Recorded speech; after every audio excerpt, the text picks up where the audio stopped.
Hey guys, and welcome to the first ever episode of the Car Flip Show. Today we're going to be looking at three things, and maybe one day it'll be more advanced. Maybe we'll have a better system here, but as of right now, we've got the handy dandy sticky notes with our questions. These are questions asked by people just like you, and that's exactly where we're going to get the content for this show, is questions from you. So if you have a question, feel free to comment below. Eventually, we're going to be taking them on Twitter at the Car Flip. That's a site that's going to be a place we're going to post a lot more content in the future. So you can easily go to the Car Flip on Twitter or post them in the comments below and we'll get them answered. But today we're looking at three things. We're looking at a question from Courtney. She emailed me, says, is it a good idea to try to go with a dealer to an auction as opposed to buying and selling yourself on a site like Craigslist? The second thing is, how do I know what to pay for a car? And if you've noticed, this is by no means advertisement for Lowe's, although I do end up there quite a bit. We're going to take a look at this and how that applies to that question. And the last question, which has to do with this thing sitting beside me, says, what's the best bang for your buck in regards to OBD code readers? So if you have a check engine light on your car, what's the best bang for your buck as far as buying something to read those codes? We'll look at that at the end, and I'll let you know this is exactly the one that I use. It works well for me, so we'll take a look at that. So let's go to the first thing. Is it a good idea to try to go with a dealer to an auction? Now, I'm not going to say it's a bad idea, but I am going to tell you that some people have found dealers, whether it's a friend or a friend of a friend, or maybe they have a relative that they go with to the auction, they buy cars, and they get kind of used to that. And I've known a lot of people to kind of get working in that system, and then one day to just get cut off and their entire business is done because they don't know how to buy and sell cars themselves off of sites like Craigslist and off of sites like Facebook or Let Go or OfferUp. There is extreme value in knowing how to find deals and how to buy them from individuals. You don't want your entire business model to be tied to one person, which would be the dealer that you're working with. Sometimes dealers will charge you fees ranging from a couple $100s per sale. Some will charge you a flat fee monthly, maybe to work with. Others will charge $500 per car that you sell. And just to be honest, most of them don't want anything to do with that kind of a setup because it's not worth their time. You'd be a lot better off buying and selling cars yourself off of sites like Craigslist, like I mentioned, the others, OfferUp. You find a lot of stuff on Facebook groups, wherever you live locally. I'm in the Raleigh, North Carolina area, so there are tons of sites geared towards Raleigh or Wake County, which is the county here, that people are posting stuff for sale all the time. It's not always cars, but when one does pop up, sometimes it's a decent price. I've bought several off of there. So next, we got our handy dandy, it's upside down, Lowe's merchandise credit card. What in the world does it have to do with knowing what to pay for a car? This is probably the most common question that I get. If you go to thecarflip.com, if you subscribe at the top of the page to the email list, we send out emails from time to time updating you on what's going on at the Car Flip. We try to provide helpful content. Another really awesome thing you're going to get in that first email is an invitation to join the Car Flip Facebook group. A lot of really cool people there.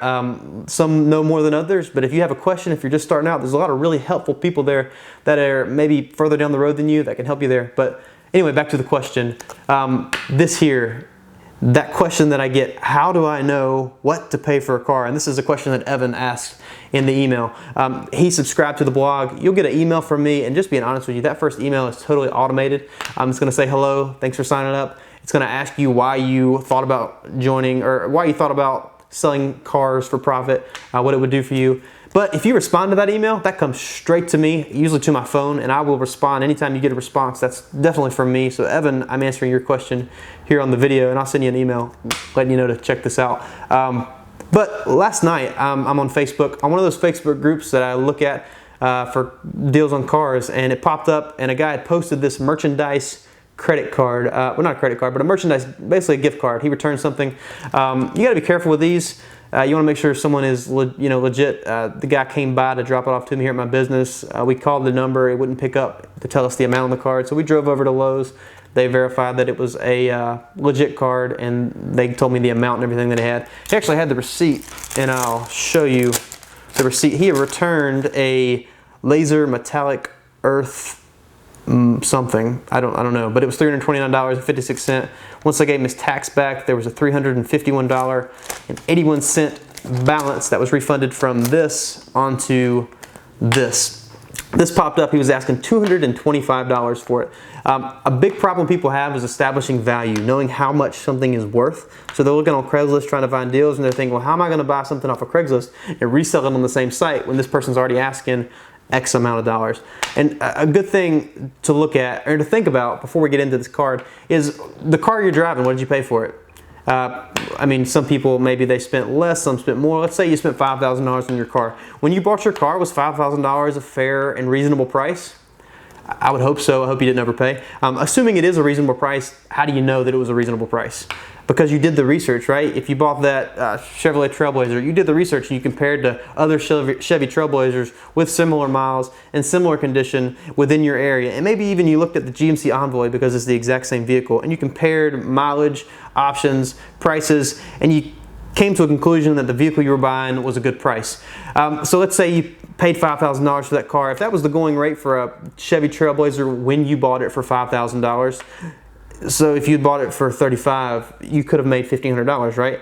That's the profit. That's how you buy and sell cars for profit. You establish value and you buy something for less than it's worth. And it sounds complicated, but it's not. Just taking this, for example, this is worth $351, if you can see that, and 81 cents. And I know that because that's what it says.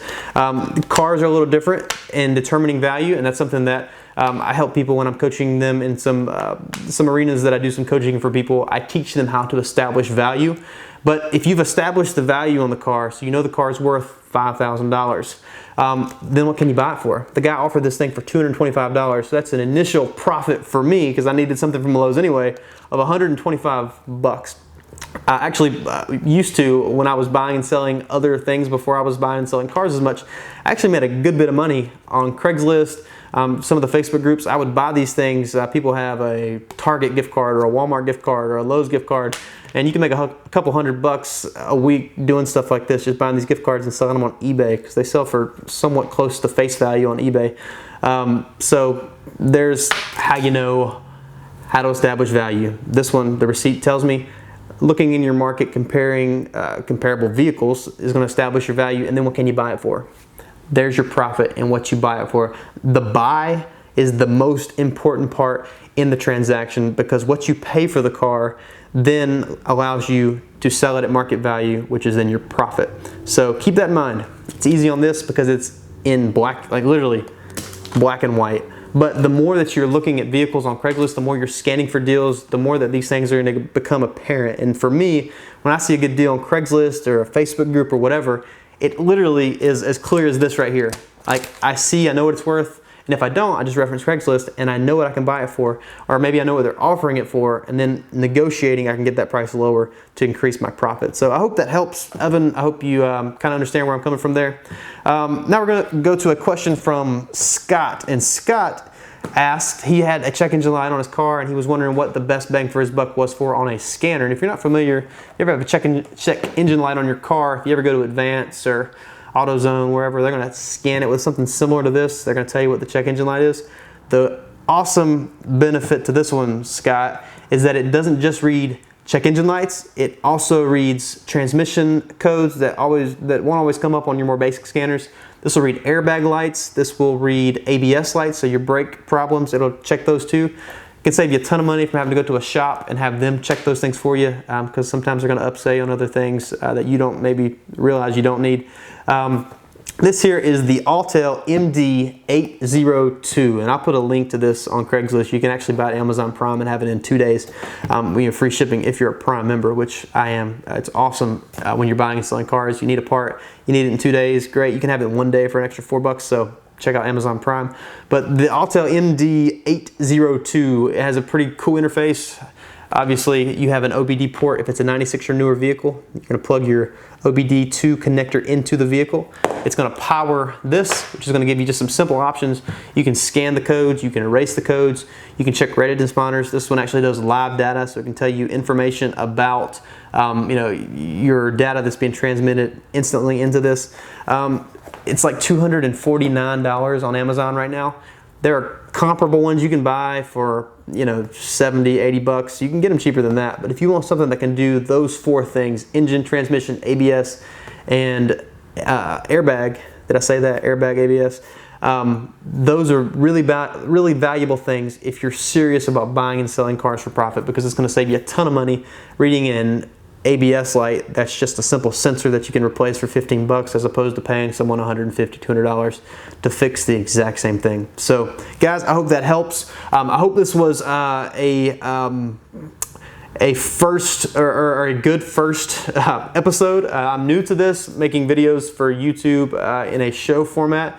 So hopefully they're going to get better over time. We do need your questions to continue the show. If you have questions about flipping cars, if you have questions about maybe repair in a car you're trying to sell, anything along those lines, we would love to answer your questions here at The Car Flip.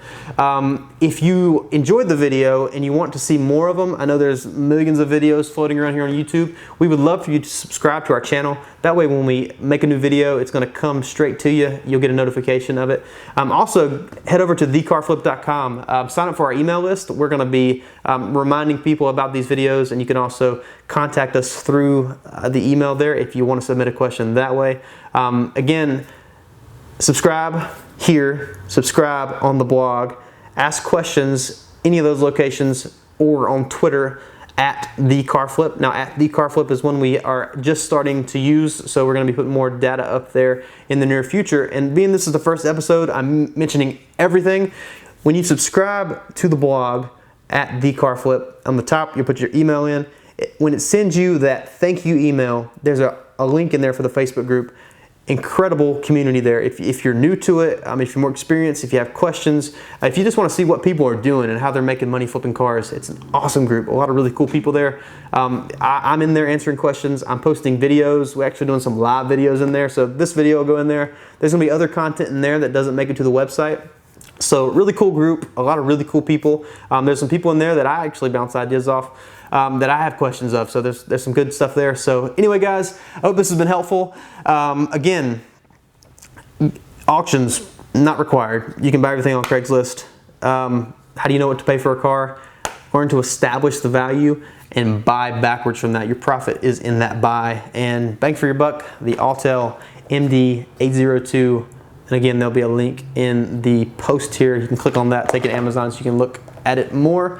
But guys, this has been fun. Again, I'm really new to this show format, so if it's like not that great, maybe it'll get better. And anyway, hopefully we'll get past our ancient technology here. So it's been cool. I'd love to hear your feedback. If it stinks, I try to be nice about it. Like, tell me it stinks, but nicely, I guess, right? But if you like it, subscribe. We'd love to hear from you, hear your questions, and get those answered. Thanks, guys. See you.